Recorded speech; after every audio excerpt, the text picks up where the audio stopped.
자, 우리 지난주에 이어서 합니다. 우리가 하나님이 누구와 거하신다고요? 하나님이 우리와 거하신다. 저는 이 성경에서 말하는 이 주제를 굉장히 여러분들은 좀 잘 이해하고 중요하게 생각해야 되는 게요. 사실은 그 모든 말씀의 그 방향은 뭐냐 하면은 하나님이 우리와 함께 하시기를 기뻐하신다. 그런 겁니다. 예를 들어서 성탄절 하면요. 그 성탄의 의미가 뭐겠어요? 한번 이게 눈에 보이는 뭐 크리스마스 트리라든가 아니면 그런 거 말고 진지하게 한번 성탄의 의미를 생각해 보면은 성탄이 뭐예요? 사실은. 예수님의 탄생 뭐 이렇게 가면은 그것도 틀린 얘기는 아니죠. 근데 뭐 제가 요구하는 답은 아닌 건 알고 계시죠. 성탄이 대체 뭘까? 저분은 제가 예상한 정답을 너무 빨리 말씀하셔가지고 중간 단계가 있는데 저런 학생이 있으면 재미가 없죠. 그렇죠? 뭔가 좀 이렇게 이 얘기 저 얘기 하다가 해야 되는데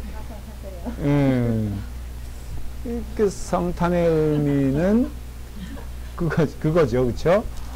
한번 꼼꼼하게 생각을 해봐야 돼요. 근데 그 성탄의 의미가 하나님이 우리와 함께 하심이잖아요. 근데 함께 한다고 했을 때 그게 사실은 간단한 문제도 아니고 만만한 문제가 아니에요. 제가 오늘 이렇게 예전에도 들었지만은 그 남편들이 말이에요. 은퇴한 다음에 참 고통스럽습니다. 그런데 여자들이 그렇게 세진다 그래. 이게 시간이 지나가면 갈수록. 여러분들도 그거 느끼세요? 네. 네? 아, 정말로, 저는 그런 걸 전혀 못 느끼는데, 이게 가면서요, 역전이 된답니다. 아주 근데 그게 사회적으로 심각한, 한국은 특별히, 이건 주제와도 맞는 얘기가 되고, 그러니까 한국은요, 이게 결혼하기 한 후에 한 5년 정도 되면은 부부간에 이게 정을 느낄 수 있는 환경이 못 된다 그래요.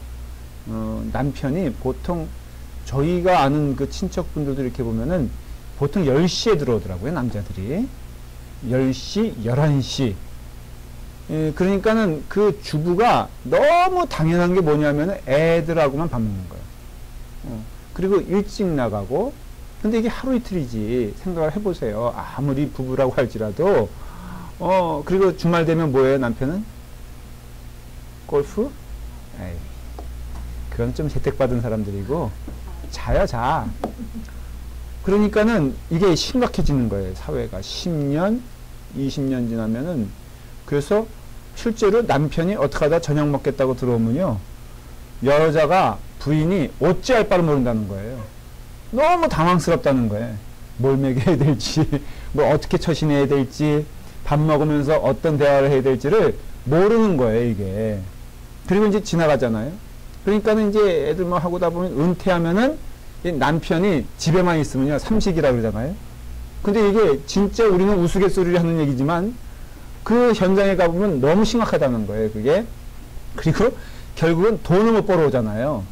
그런데 애들 결혼시켜야죠. 그러니까 돈을 써야 돼. 이게 굉장히 주부 입장에서는 화가 나는 거예요. 그래가지고요, 그냥 그 다음에 또 멸시당했다고 생각하는 거예요, 여자들이. 그래가지고는 꺾고도 한번 당해봐라 그래가지고 엄청나게 퍼부어가지고요, 아들이 장가를 안 가더래요. 35이 됐는데. 그래서 엄마가 물어봐요. 왜 장가, 그러니까 정세 가면서 정말 하는 얘기가, 엄마가 아빠한테 하는 거 보면은 자기 부인이 나중에 어떻게 될지 생각했을 때 자기는 정말로 장가 갈 생각이 없다고. 그래서 그 부인이 그러니까 정신과가 아니고 그 상담원을 만나서 한 얘기를 제가 쭉 들었는데요. 이게 보니까는 이게 뭐 달나라 얘기도 아니고 그 한국 사회에서 일어나는 어떻게 보면은 일반적인 얘기라는 것이죠. 자, 그러면은 여러분, 함께 있는 게 그게 비극이에요? 아니면은 그게 축복이에요? 축복이에요, 이게? 예. 그래도 떨어져 있었으니까 밤에 11시에 들어오고 하니까 그나마 살았던 거지, 이게 안 나가고 함께 있으니까 그 다음은 지옥이 돼버린다, 이거예요. 그러니까 하나님의 임재도요, 사실은 솔직히 말을 하면은 그 누구에게는 이것이 뭐예요?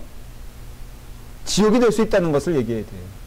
말로는 우리 뭐 하나님의 성탄절 얘기하지만 정작 여러분들 삶 가운데 하나님이 함께 하시면 정말 부담스러울 수 있다는 거예요. 그러면 그 요건은 뭐냐? 자, 성탄절에 간단하게, 자, 여러분 숙제 허락했잖아요. 예? 근데 여긴 다 성실하게 해왔지만은 불성실하게 하는 사람도 있을 거 아니에요. 그렇죠? 그런 가운데 하나님이 보고 계시다고 생각하면 얼마나 부담스러울까. 컨닝을 하는데 하나님 뭐 이런 거 우리가 얘기할 수 있잖아요. 그래서 하나님이 우리와 함께 거하신다는 거에 대해서 한번 여러분들이 그 이 요엘서를 통해서 아주 심각하게 좀 생각을 해보셔야 돼요. 자, 보면은 여러분들 그 구원 그런 의미에서 지난번에 쭉 얘기를 했는데 이 하나님의 그 임재 우리와 거하신다, 이게 사실은 결론적으로 말하면 가장 큰 축복이거든요, 우리에게 있어서. 그래서 구원의 핵심은 뭐냐면요, 구원의 하이라이트라고 할까, 그것은 바로 하나님과 우리와의 친밀한 관계에 있다는 것이에요.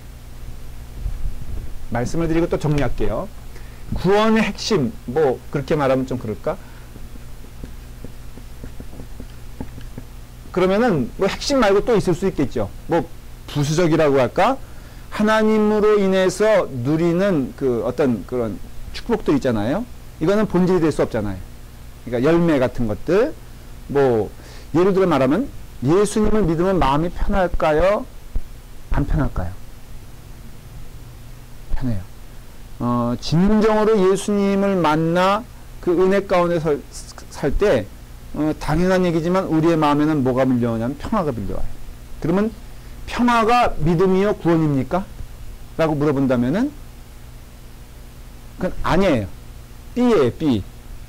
그러니까는 우리가 자꾸 혼동하는 게 뭐냐면은 구원의 핵심과 구원의 변두리를 우리는 오해하는 거예요. 그리고 많은 신자들이 의외로 이 구원의 핵심은 맛도 못 보고 이해도 못 해요.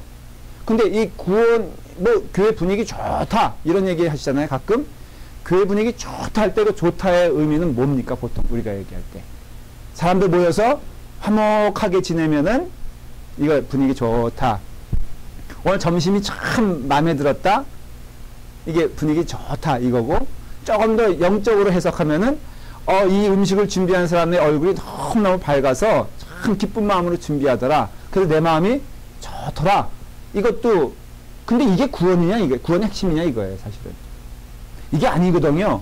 근데 이런 걸로 마치 교회가 구원의 핵심에 거하는 것처럼 생각하는데 이건 착각이라 이거예요. 구원의 핵심은 뭐예요? 하나님의 임재요. 하나님의 친밀한 관계예요. 그러니까 사실은 구원은 뭐냐라고 했을 때 하나님의 누얼링이다, 하나님의 임재라 그러잖아요. 하나님의 임재가 사실은 구원의 핵심이고, 구원은 뭐냐 하면은 바로 그 임재를 경험하는 것이 여러분 구원이라 이거예요. 보면요, 자, 한번 요엘서 2장 28절에 보면은 우리 지난번에 읽었죠.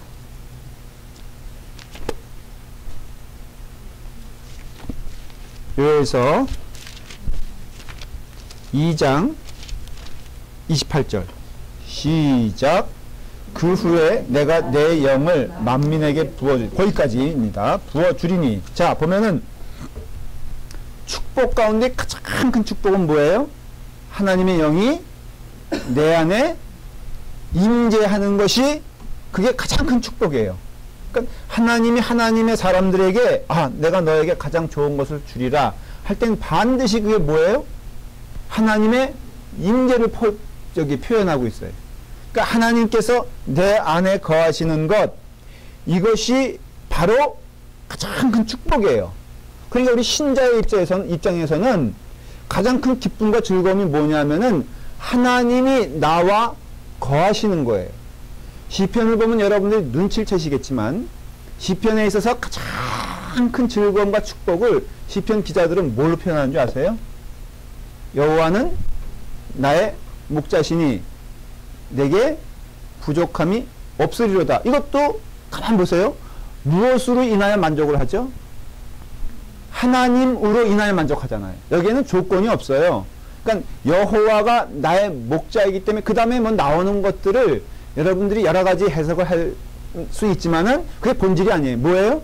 여호와는 나의 목자이시다. 이것이 본질이에요.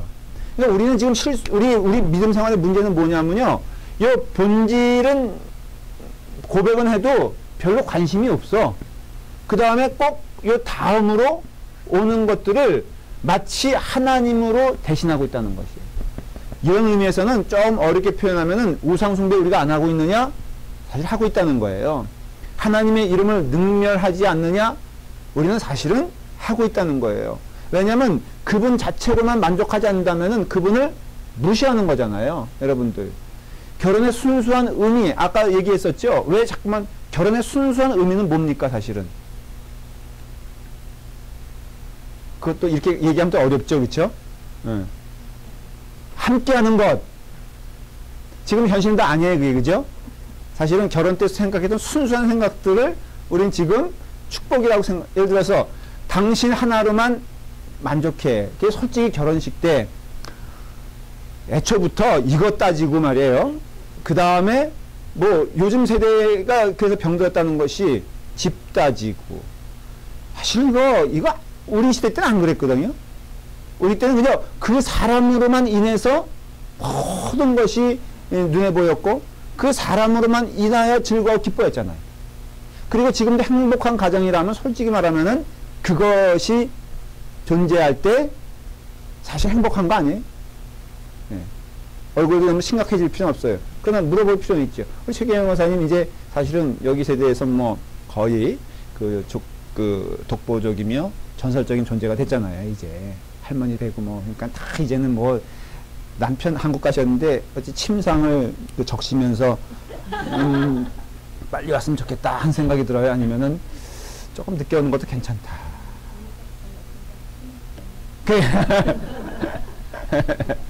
이건 뭐 웃기 위해서 한 얘기고 사실은 진심은 이렇게 서로 그냥 눈만 봐도 알잖아요. 이렇게 뭐 눈이 불 번쩍번쩍하고 그냥 보면은 반갑고 기쁘고 그게 원칙인 것처럼 신앙생활도요.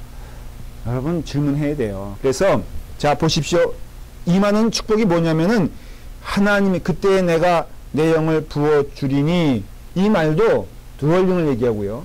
여호와는 나의 목자시니 내게 부족함이 없으리로다. 이것이 이 하나님의 임재를 의미하고요. 자 아브람 그 다음에 뭐 야곱 이삭 요셉 다니엘 다 다윗 말하는 게 이게 뭐냐, 뭐가 행복이냐, 뭐가 축복이냐라고 한다면은 각각의 다른 직업을 가지고 살았지만은 동일한 그 은혜는 무엇이냐면 하나님의 임재와 하나님의 동행하심을 알 수가 있어요. 그렇죠, 여러분들. 그렇기 때문에 우리가 함께 가냐, 안 가냐, 이게 중요한 거예요. 출애굽기 33장 3절에 보면요. 제가 읽어볼게요. 내가 너희와 함께 올라가지 아니하리니 너희는 목이 곧은 백성인즉 내가 길에서 너희를 진멸할까 염려함이라. 하나님이 기껏 이스라엘 사람들을 애굽에서 그러니까 출애굽해 주시고 광야로 갔는데 이 사람들이 말을 들어 안 들어? 들으니까는 그리고 그 마음 가운데 뭐가 있냐면은 하나님이 함께 하시는 것이 부담스러운 거야. 그러니까 자꾸 여러 가지 형태로 나타나죠. 아이들 여러분들 가끔 부모와 같이 가는 게 너무너무 싫은 때가 있잖아요. 뭐 그런 얘기는 없지만은 자 아이가 첫 번째 정말로 두근거리는 마음으로 여러분들 데이트를 한다고 하십시다. 근데 엄마가 너무너무 그 아이가 걱정이 되는 거야. 그래가지고 내가 쫓아가마. 내가 너 사랑하니까는 내가 너 나와 함께 있는 거 즐거워하지 않았니? 그러니 내가 너와 함께 가는 거에 대해서 너도 즐거워할 거라고 믿는다. 어떻게 돼요, 그때? 제가 한번 실제적으로 우리 매형인데 우리 아버님이, 우리 누님이 데이트하는 게 너무너무 부담스러워가지고 저를 이렇게 꼭 딸려 보냈어요. 그래, 청량리 앞에 다방에 가면요. 매형 입장에서는 내가 완전히 이건 미운 놈이지. 우리 누나는 할 수 없이 나를 데려간 거고. 그래서 내가 기억나는 게, 내가 왜 쫓아갔냐면은, 가면 우유를 꼭 사줬어요. 매형이. 근데, TV 앞에 딱 날 앉혀놓군요. 지들은 쫙 구석진 데 가가지고. 지금 생각해보면은, 난 그때 철없던 시절인데, 그때 제가 국민학교 1학년 때인가 2학년 때인가 그래. 기억하기에는. 그런데, 나도 할 일 없이 11시까지, 새벽 11시까지 거기 앉아있었다니까요. 근데 얼마나 미웠겠냐 이거예요. 근데 그 매형이 착한 사람이요, 순수한 사람이었으면 제가 미웠겠냐 이거예요. 나쁜 사람이니까 저를 미워했지. 그러니까 하나님이 지금 출애굽을 하고 있는데, 이 보니까 하나님과 함께 하는 게 이 이스라엘 사람에게 부담스러운 거라. 나쁜 짓 하고 싶은데 못하는, 그러니까는 막 그냥 나오는 게 뭐예요? 막 그냥 하나님께 항거하고 못된 짓 하고 하니까 하나님도 성질이 있으셔가지고 한 끗 하시거든. 그러니까는 정말 보십시오. 주께서, 그러니까는 나는 너희와 함께 올라가지 아니하리니. 이게 성경학자들은 우스갯소리 이게 하나님의 삐짐이다 이렇게 얘기를 해요. 왜냐하면 그럴 마음 가고 싶은데 니들 하도 그러니까는 이제 나 이제 안 가 이런 식이거든요. 그래 하는 말이 내가 너희와 함께 가다가는 내 성질에 못 이겨서 이게 무슨 소리예요? 너희를 때려잡을까 내가 걱정된다 이런 얘기거든요. 굉장히 어떻게 보면 우스운 얘기라고요. 그러니까 하나님의 마음을 표현한 거예요. 하나님이 질투하신 하나님 이런 성경 표현이 있거든요. 이런 표현들은 어떻게 이해하시면 돼요? 하나님이 진짜로 질투하시느냐? 하나님이 영원하신 분이고 우리와 차원이 틀린 분이에요. 감정 자체가 우리와는 다른 분이죠. 그런데 그렇게 표현하는 것은 우리 인간의 입장에서 하나님이 어떠한 마음을 가지고 있는가를 너희들이 깨달아라 하는 우리의 관점으로 하나님이 지금 설명해 주시는 거예요. 그때 출애굽기 34년 15절에 이어서 모세가 뭐라고 말하냐면은 주께서 친히 가지 아니하시려거든 우리를 이곳에서 올려보내지 마옵소서. 나와 주의 백성이 주의 목전에 은총 입은 줄을 무엇으로 알리까? 주께서 우리와 함께 행하심으로 나와 주의 백성을 천하 만민 중에 구별하심이 아니니까. 그러니까 그러니까 모세가 굉장히 중요한 얘기를 하고 있어요. 그러니까 모세는 신앙의 전형적인 고백을 하는 거예요. 자, 보십시오. 지금 모세는 가나안 땅에 들어가는 게 축복이에요? 아니면은 하나님이 함께 하시는 게 축복이에요? 함께 하시는 게 축복인 거예요. 근데 많은 사람들은 가나안에 가는 것이 축복이라고 믿어요. 근데 모세는 알았어요. 무엇이 가장 큰 축복이냐? 하나님과 함께. 그래서 광야 생활에서도 하나님이 함께 하시면 그것이 축복이라는 것이죠. 그러니 이 모세는 사태의 심각성을 깨닫고 뭐라고 말해요?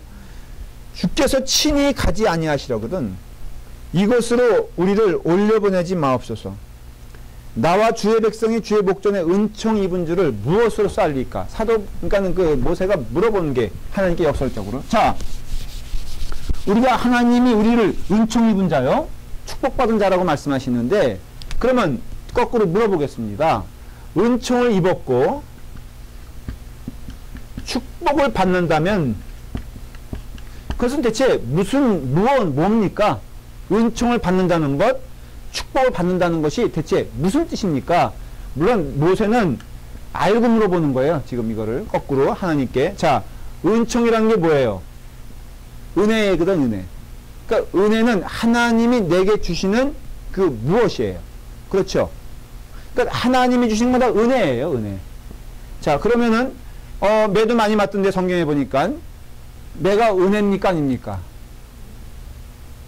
자, 하나님이 치잖아요. 어떤 때는 하나님의 백성들을 쳐서 하나님의 길로 옮겨오게 하신다면은 그건 축복이 아니에요.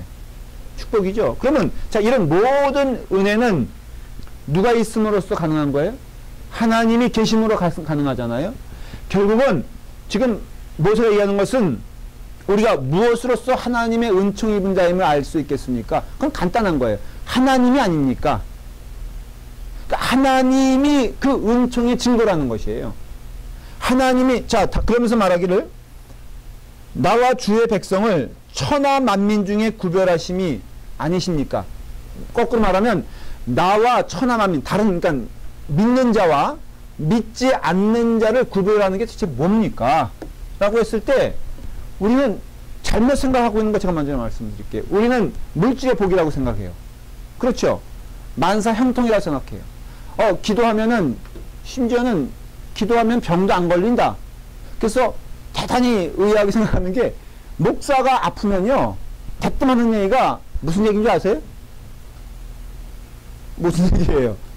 목사가 병 걸리면요 우리 목사님 이게 아니에요. 목사님이 기도가 부족하시더니 내가 그럴 줄 알았어.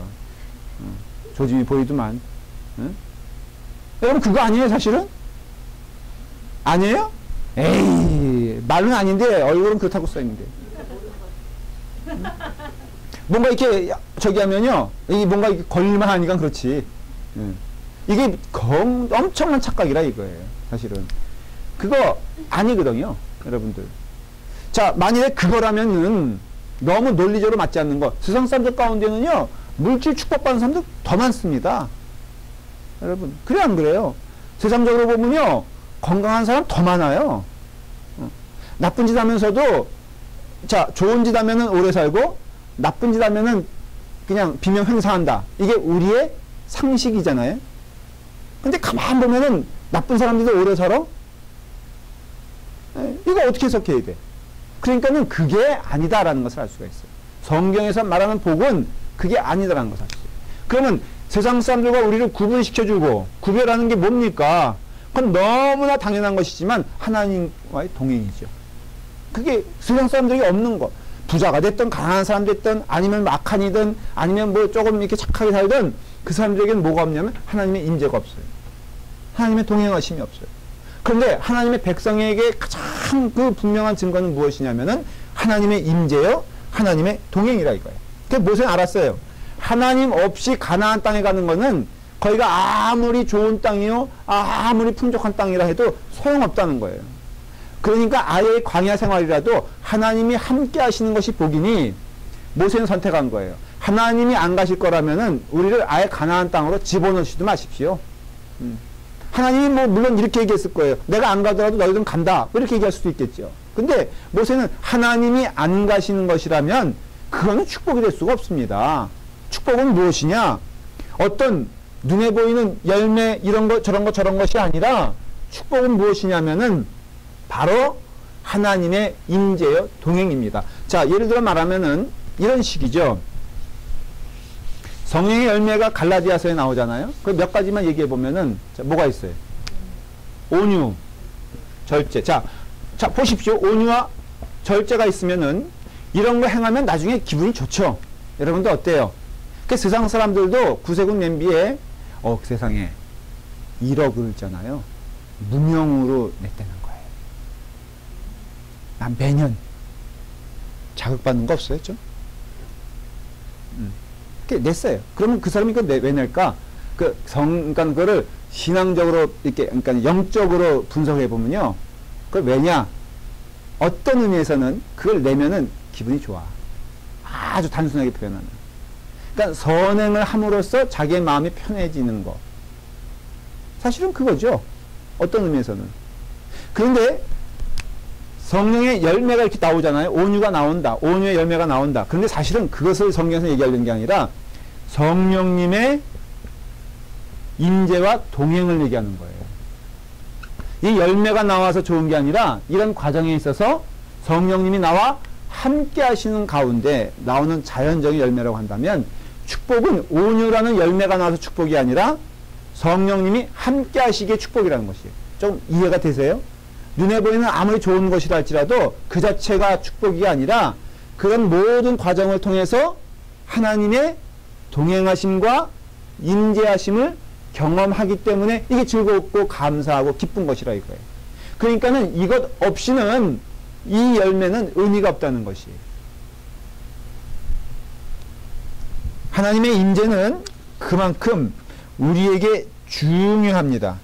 그래서 오늘날의 그렇게 표현을 좀 그런데 번영신학이라고 그러기도 하고 변종신학이라고 하는 게 있어요. 용어상에. 그게 뭐냐면은 말한 대로 우리는 이렇게 기독교를요 자꾸 하나님 외적인 것으로서 믿음이라고 생각하고 열매라고 생각하는 경향이 있어요. 그래서 하나님, 그러니까 믿음 그러면은 우리가 말한 대로 좋은 거 많이 받고 건강하고 아이 학교 잘 가고 이런 것들이 미국 사람이건 한국 사람이건요 동일하게 지금 이게 번영하고 있다는 거예요. 그래서 긍정적이면 반드시 좋은 열매가 나. 이런 예를 들어서 그 로버트 그 누구죠? 그 긍정의 신학을 얘기하는 사람 슐러 말고 여기 수정교회 있죠? 크리스탈 맞잖아요. 아니 긍정의 조엘 오스틴이요 그 사람의 후예예요. 그러니까는 시작은 로버트 슐러에서 다시 시작한 거예요. 여기서 말하는 소위 미국의 번영신학은 누가 원조냐면은 로버트 슐러예요. 근데 그 사람이 이런 얘기죠. 기도했더니 이런 큰 교회를 허락하셨다는 그 논리가 그거예요. 그런 사람들의 그 논리가 뭐냐면 기도했더니 이렇게 커졌다. 기도했더니 이런 눈에 보이는 열매가 나왔다. 그러니까는 기도하면 돼. 이해가 돼요? 믿으면 돼. 믿었더니 세상 사람들도 부러워하는 이런 열매가 나왔다. 이런 거거든요. 근데 그것이 하나님이 주신 열매이라면 열매인데 이것이 굉장히 위험한 게요. 그 열매가 하나님을 앞서가면 그게 우상이 돼버리는 거예요. 두 가지 면에 있어서. 첫째는 왜냐면은 이게 그 하나님의 그 거룩하심을 생각할 때요. 우리가 죄로 말미암아 죽을 수 없는 우리의 삶이 주님의 은혜로서 구원받은 거거든요. 사실은 하나님은 거룩하신 분이에요.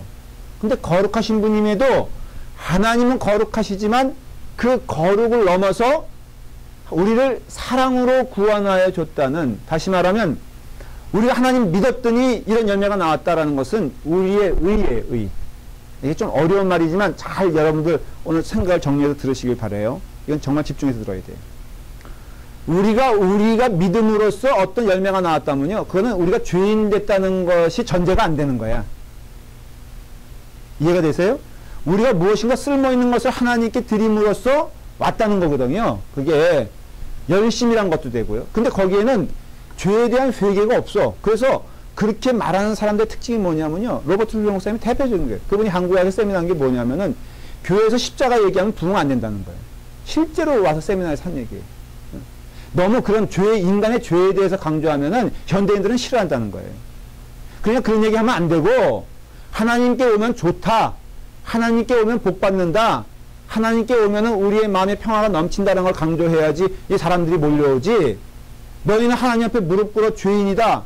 그러면 회개해야 된다라고 이런 것들이 얘기되어지면, 그래서 로버트 슐러 목사님의 강조점이 뭐냐면 십자가는 안 보여야 된다는 거예요. 물론 그 뜻은 한편으로는 그 의도가 있어요. 그렇지만은 결과적으로 어떻게 되냐? 결과적으로는 십자가 없어지는, 십자가 무시하는 게 신앙이 된다는 거예요. 우리는 하나님 앞에 거룩한 자로서 회개해야 되는 존재이기 때문에 하나님의 임재는요, 반드시 뭐가 동반해야 되냐면은 우리의 죄에 대한 고백과 회개가 없이는 하나님의 임재가 안 된다는 거예요. 그러니까는 이런 어떤 번영 아니면은 그런 어떤 긍정 이런 것들은요, 하나님의 거룩하심이 필요가 없어. 그리고 우리가 죄인이란 고백이 필요가 없어. 그럼 거기에 하나님이 있겠냐 없겠냐 이거예요. 죄인임을 고백하지 않는 자 가운데 하나님 없거든요. 왜냐하면 예수님도 뭐라고 했어요? 내가 누구를 죄인을 위해서 왔지 의인을 위해서 온 자가 아니라 하는 것은 의인된 자에게는 하나님이 없다라는 것이에요. 그러면 죄에 대한 고백이 없는 신앙생활에 하나님의 임재가 있을 수 있느냐?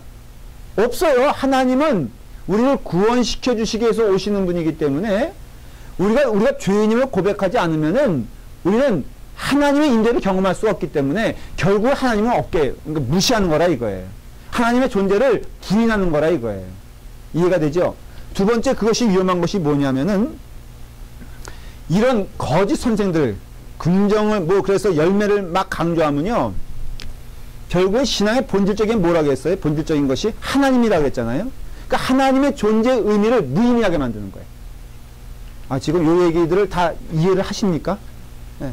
어려운 얘기도 되지만은 제가 최대한 쉽게 설명하려고 그래요. 그러니까 우리가 어떤 거에 대한 그 잘못된 존재 가치를 두면요, 본질적인 존재가 사라지게 된다는 것이에요. 우리 예를 통해서도 많이 알 수가 있죠. 어느 사람이 타락해지면은 솔직히 거기서 나타나는 반응은 뭐냐면요. 열매예요, 열매. 자, 제가 이제 기성 목회자가, 아니, 그냥 목회 다, 그러니까 제가 조금 이제 마음이 나빠져서 목사다 보니까는 가끔 선물을 여러분들보단 더 받을 수도 있죠. 뭐, 안 줬다 해서 뭐라는 건 아니에요. 그러나 예화니까는, 아, 이거 좀 부담스럽네, 들으려니까. 그러나 무슨 말 하려는지는 알겠죠? 이제, 목회 초년 때는요, 이렇게 감사의 모든 게 다, 그리고 정성스러운 이렇게 편지 썼으면요, 그 편지 내용이 그렇게 감사해. 근데, 보여주는 선물은 많았다 이거죠. 그래도 마음 가운데 감사함이 있고 기뻐. 그런데, 사람이 타락하기 시작하죠. 그러면은, 거기 글 많이 쓴 건 좀 짜증이 나. 오히려 많이 읽어야 되는 거는 부담스러워. 그냥 뭐만 보여? 응? 딱 폈을 때 기대되는 게 있어야 돼, 없어야 돼? 있어야 돼. 이게 가장 저 입장에서는 조심해야 돼. 진심이 있는데 거기에 진심을 보지 못하고 사람이 타락하게 되면은 그건 상관없어. 내 기준의 축복이라고 생각하는 것. 그게 뭐예요? 물질 아니에요, 사실은. 솔직히 많은 목사님들이 실패하는 게 성도들은 아니에요? 여러분들도 맨 처음엔 순수한 마음으로 주의 일을 하다가 자꾸 딴 길로 가. 응? 뭐 수요일 성역 공부에 와서 요즘 보니까 오늘 점심 누가 준비했냐? 아, 그래요? 그럼 이제 맨 처음에 좋은 마음으로 하잖아요. 아, 참 하나님. 근데 사람이란 게요, 가다 보면은 자꾸 이상한 길로 가서 그 다음에 사람의 칭찬이 더 중요한 거예요. 자, 그렇게 되면요, 이게 똑같죠. 여러분, 우리가 하나님의 그 임재를, 하나님의 거하심을 제껴놓고 다른 것으로, 그래서 문제는 거짓 선생들의 특징은요, 하나님을 배제하고 하나님인 것처럼 얘기해요.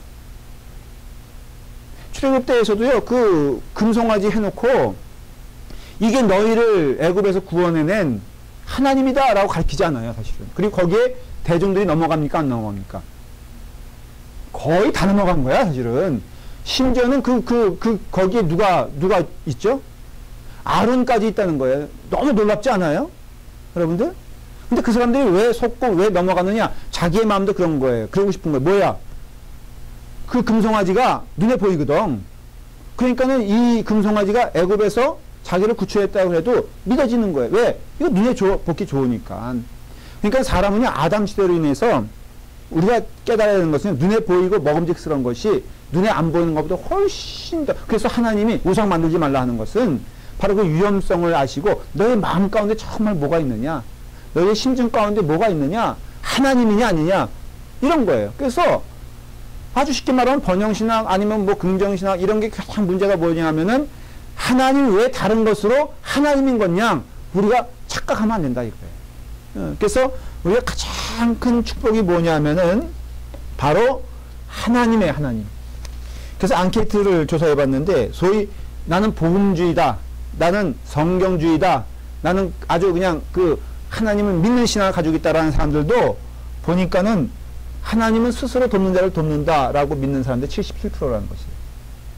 그리고 착한 사람을 하나님이 구원시켜 주신다. 78%가 믿고 있어요. 그리고 자기가 어느 정도 노력해서 성취하면은 하나님의 마음을 이렇게 움직일 수 있다라고 믿는다는 거예요. 이게 뭘 뜻하냐면요. 우리의 믿음 가운데 절대적인 순종 참 어렵습니다. 하나님께 우리가 마음을 드린다는 것은요. 내가 중요한 게 아니고 하나님이 중요한 거거든요. 그리고 내 뜻 말고 하나님 뜻이거든요. 이러면요. 성경으로도 가야 되는 거예요. 기도도요. 여러분 내 욕심을 기도하는 게 아니라 정말 하나님께서 내게 주시고자 하는 말씀이 무엇인가 기도하게 되죠. 말씀을 들어도 내가 좋아하는 말씀이 아니라 하나님이 내게 주시는 말씀이 무엇인가. 그래서 요한복음 1장 14절에도요. 말씀이 육신이 되어 우리 가운데 거하심에 우리가 그의 영광을 보니 하나님의 독생자의 영광이요 은혜와 진리가 충만하더라. 뭐예요? 말씀이 육신이 됐다는 것이 바로 그런 뜻이에요. 하나님이 우리 가운데 거하시니 그 하나님이 나의 하나님이 될 때 나의 삶은 충만하다는 거예요. 넉넉하고 그것으로서 예수님이잖아요. 예수님의 제자들이 궁극적으로 예수님을 온전히 만났다는 뜻은 성령 받은 걸 얘기하는 거예요. 저는 예수님과 동행한 3년 반을 얘기하는 것이 아니라 성령 받은 후의 삶과 그 전의 삶을 비교해 보면요. 그 전의 삶은 예수님이 함께 해도 예수님이 아니야. 내 만족은 뭐예요? 예수님으로부터 얻어지는 떡고물이에요. 그게 무리와 제자의 차이인데 5,000명? 그 5,000명도 사실은 뭐예요? 예수님께 떨어지는 떡고물이 중요한 거였지 예수님이 중요하지 않았어요. 근데 예수님이 중요한 사람이 있었어. 그 가운데. 누구예요? 혹시 아세요?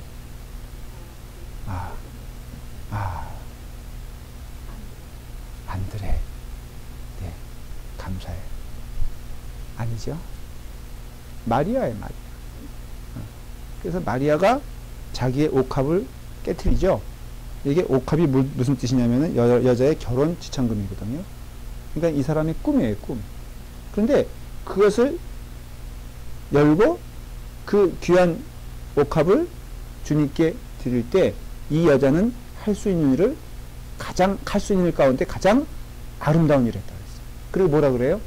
이제부터 영원토록 이 여인이 한 일에 대해서 너희들이 기억하길 바란다. 그러니까 이 여인은 오직 이 여인은 예수님만 본 거야. 그러니까 내 인생은 이제는 무의미하다는 거예요. 예수님 없이는 무의미하기 때문에 예수님만으로만. 그래서 그 다음부터 성령 받은 다음에 제자들의 삶이요.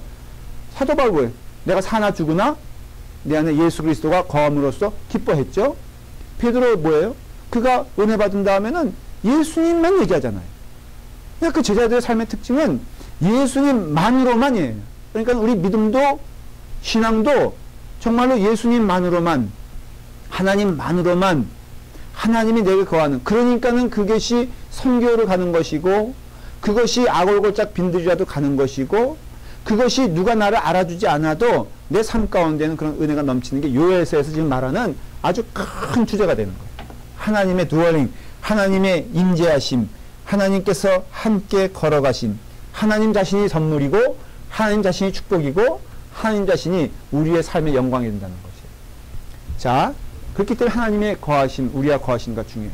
그렇다면은 그 다음에 질문은 이 질문이에요. 이제 마지막 질문이 되는데, 하나님은 왜 우리를 구원시키는가? 이게 요엘서의 주제가 돼요. 왜 구원하시는가? 이 요엘서는요, 성경의 큰 주제를 다루고 있어요, 사실은. 하나님은 왜 하나님의 백성을 구원하실까? 왜 그러실까? 답은 하나예요. 하나님 스스로 영광을 받으시기 위해서. 이건 기독교 교리의 굉장히 중요한 그 영적 원리입니다. 그래서 교리문답의 첫 번째도 그렇고요. 그 다음에 장로교의 신앙고백도 그렇고요. 우리는 왜 존재한다 그러죠? 하나님의 영광을 드러내기 위해 존재한다. 자, 새들이 왜 아침이면은 짜자작 하고 우냐? 라고 영적인 것을 해석할 때 노래지만 왜 그러냐? 그것이 하나님께 영광이 되기 때문에. 자, 해가 떠요. 이거 왜 그래요? 이것으로써 하나님의 창조의 세계를 아름답게 하기 위해서. 그러니까 하나님이 영광 받으시는 거예요. 그걸 통해서. 그러니까 하나님의 질서에 의해서, 하나님이 만들어주시는 법칙에 의해서 모든 존재들이 움직일 때 하나님이 하나님 되심을 증거해요. 이것도 어려운 말인데 그냥 쉽게 이해하시면 돼요. 근데 하나님이 늘 속상해하는 부분이 있어. 누구예요? 인간이에요. 그러니까 하나님의 질서에 의해서 반역하고 하나님의 질서에 반해서 행하는 무리가 딱 하나가 있는데 그게 바로 뭐냐? 인간이다 이거예요. 그래서 하나님은 그 택하신 백성과 그 하나님의 백성을 통해서 하나님이 우리에게 보여주고자 하는 것이 무엇이냐면은 바로 하나님의 영광이 드러나길 원하는 것이에요. 그러니까 여러분, 자, 해는 하나님의 영광을 드러내기 위해서 정해진 시간에 해가 뜨죠. 그럼 이것을 순종이라고 말하거든요. 여러분, 참새가 아침에 일어나면 울부짖죠. 왜요? 하나님의 그 정해진 법칙에 의해서 순종하기 때문에 그래요. 그러니까는 인간은 결국은 두 단어예요. 순종과 불순종이에요. 그래서 세상의 백성들은 하나님께 불순종하는 거고, 하나님의 백성들은 순종이란 단어가, 그래서 여러분들 중요한 게요. 순종이 뭐보다 낫다 그랬어요? 제사보다 낫다 그랬죠. 저는 이 말을 조금 더 해석하면 이런 뜻이에요.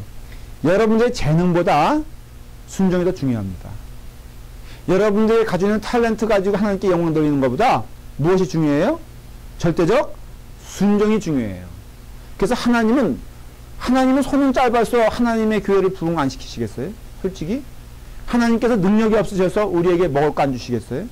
근데 뭘 보시기 원하냐면은 하나님은 우리에게 절대적 순종을 요구하신다 이거예요. 왜? 이것이 창조 질서의 가장 넘버원 원칙이기 때문에 그래요. 그러니까 모든 자연 만물이 순종하여 이게 되는 거거든요. 영적으로 해석하면. 그러니까 사람도 가장 아름다운 존재의 가치는 언제 있냐면은 하나님 앞에 순종하게 되었을 때 있다는 것이에요. 그래서 여러분이 삶 가운데 그 영의 축복은요, 순종함으로 나온다는 거 잊으면 안 돼요.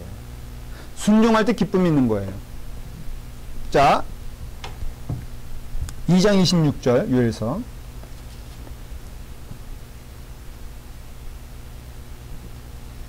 자, 시작. 너희는 먹되 풍족히 먹고 너희에게 놀라운 일을 행하신 너희 하나님 여호와의 이름을 찬송할 것이니라. 내 백성이 영원히 수치를 당하지 아니하리로다. 근데 그럼 뭐라고 돼 있어요? 그런즉 내가 이스라엘 가운데 있어, 시작, 너의 하나님 여호와가 되고 다른 이가 없는 줄을 너희가 알 것이라. 내 백성이 영원히 수치를 당하지 아니하리로다. 그랬죠. 그러니까 내가 이스라엘 가운데 있다. 이스라엘 백성 가운데 있다. 그래서 뭐가 되는 것이에요?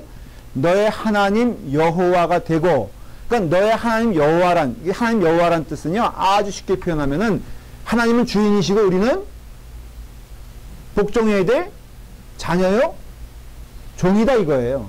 그러니까 하나님 여호와 이렇게 부를 때는요, 그 말 뜻은 무엇이냐면은 하나님은 우리의 모든 것 되시고요. 그렇기 때문에 여기 보십시오.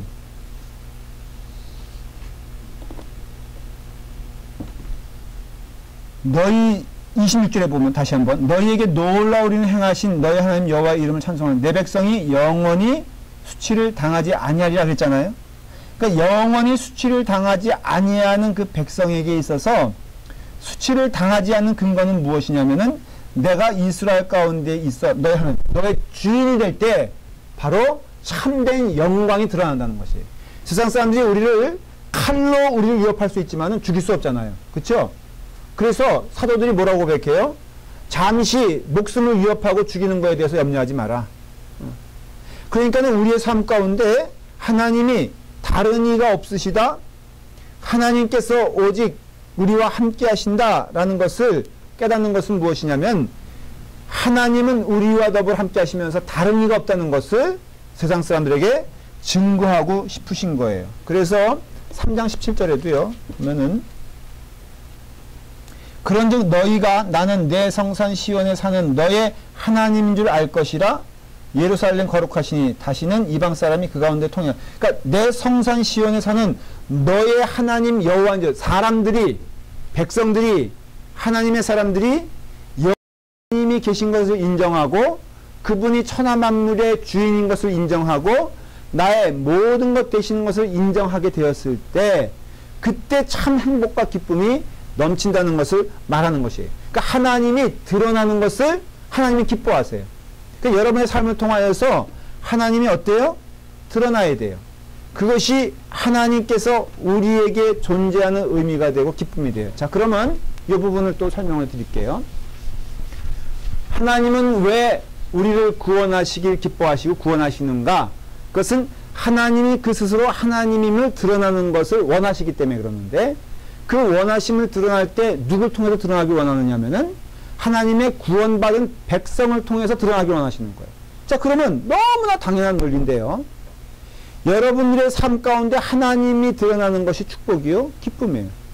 역으로 말하면은, 거꾸로 말하면은, 여러분들에게 있어 하나님의 영광이 드러나지 않으면은, 이것은 비참한 삶이라 이거예요. 하나님의 일을 한다고 하면서도, 그 삶 가운데, 그 고백 가운데, 하나님이 드러나지 않으면요, 여러분 그것은요, 비참한 인생이 되는 것이에요. 자, 목사도 마찬가지지. 목회를 통해서 누가 드러나야 돼요? 하나님이 드러나야죠. 너무 당연한 얘기죠. 그러니까 목사에 있어 가장 불쌍한 때는 언제냐면요, 하나님이 드러나지 아니하고 내가 드러날 때 그게 불쌍한 것이라 이거예요. 그러면 안 돼.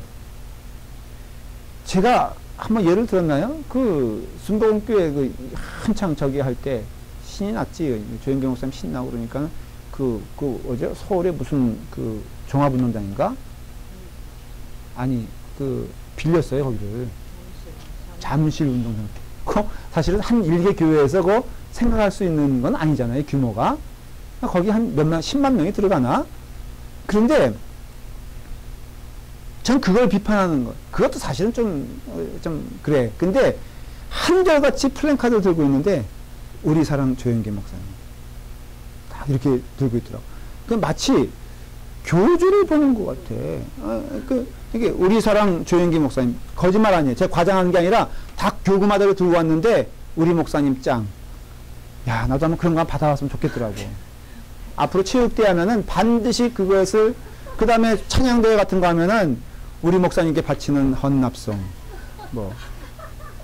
웃었어? 그런데 더 과간인 거는 진짜 자기가 무슨 대통령이야? 목사가 그러면 안 되지. 실제로 내가 아주 노골적으로 얘기하면은 그러면 안 되지. 오픈카를 타고 왔는데요, 꽃을 딱 이만한 거 걸고 하얀 장갑 끼고선 딱 이렇게 섰더라고. 그 부인은 한복 입고, 그리고선요 딱 이러면서 오는 거야. 그거 아니에요. 결론적으로 말하면은. 그러면 그게 불쌍해 보이는 거예요. 오히려. 정말로. 왜? 너무 간단하잖아. 하나님의 영광은 거기 하나님 안 보여요. 그냥 환호하고. 여러분, 어떤 일을 하든지요, 하나님의 영광이 가려지는 것은 불행이에요, 불행. 교회에서도 이런 실수를 너무 많이 해요. 성도들도요, 여러분, 제가 이거는 그래서 늘 실질적으로 얘기를 하잖아요. 어떠한 일을 하든지, 또 어떠한 모습을 갖든지, 보상을 바라지 말아요. 그리고 교회 안에서, 그 헌금, 그런 분들 가끔 나와. 자기가 헌금을 했는데, 이름이 없어. 근데 이것이 확인차라는 이해가 돼요. 근데 내가 이렇게 헌금을 하는데 나를 몰라도, 더구나 내가 헌금을 모처럼 3,000불 했는데, 이거를 몰라줘? 이런 교회가 어디 있어? 여러분, 이거는요, 헌금이 아니야. 저는 그래서 이런 얘기들을, 이런 예화를 들으면요, 참 마음이 아픈 게, 어떤 영향력 있는 사람, 한국에, 여기도 그렇지. 어떤 예를 들어서 어떤 유명한 사람이 앉으면요, 그 주변에 착 그 수하들이 이렇게 앉는다는데. 근데 이거는 아닌 것 같아. 그럼 뭐냐? 하나님께 영광 돌리는 것을 기뻐하고, 내 이름이 드러나지 아니하고, 하나님께 헌신하는 것으로 만족하고, 하나님이 영광 받으셔야 돼. 뭘 하든지 하나님께 영광. 우리 사소한 것에부터 해가지고, 오늘 밥을 먹는다. 그러면 준비하신 이예술 집사님을 우리가 칭송하기도 하지만은, 그건 조금 하고, 그 이예술 집사님을 이렇게 변화시켜 주셔서, 정말 우리가 밥이라도 한 끼 얻어 먹을 수 있는 은혜를 주신 하나님께 감사와 찬송들 이래야지. 응? 그래 안 그래요? 그래서 우리가 이거 지금 요에서는요, 아주 심각하게 뭘 지금 얘기하고 있냐면은, 하나님 존재 자체가 하나님 영광 받으셔야 된다는 거예요.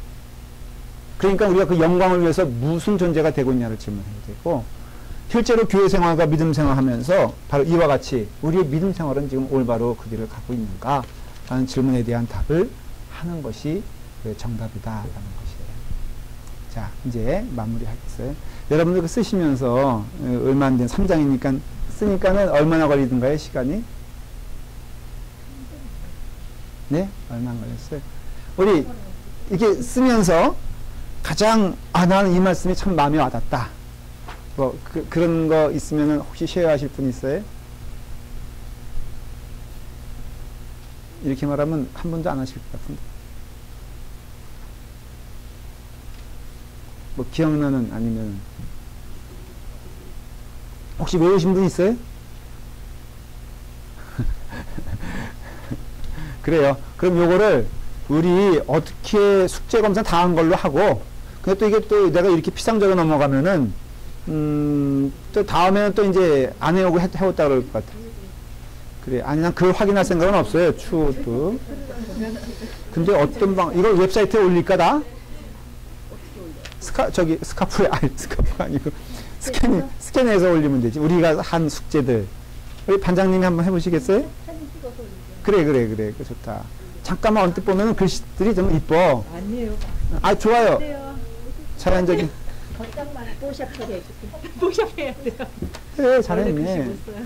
그래 이효수 집사님은 정말 오랜만에 해온 것 같은데 영어로 또 했네. 영화 치는 건 영화. 빠르니까. 그래서 이거를 적절하게 우리 격려하고 아니면 게시판에 붙여놓을까? 자기가 반장님이 잘 응원하셔가지고 의미 있는 숙제 검사 그래가지고 한번 해보십시오. 자 기도하겠습니다. 사랑해 주님 감사합니다. 주님의 은혜가 넘칩니다.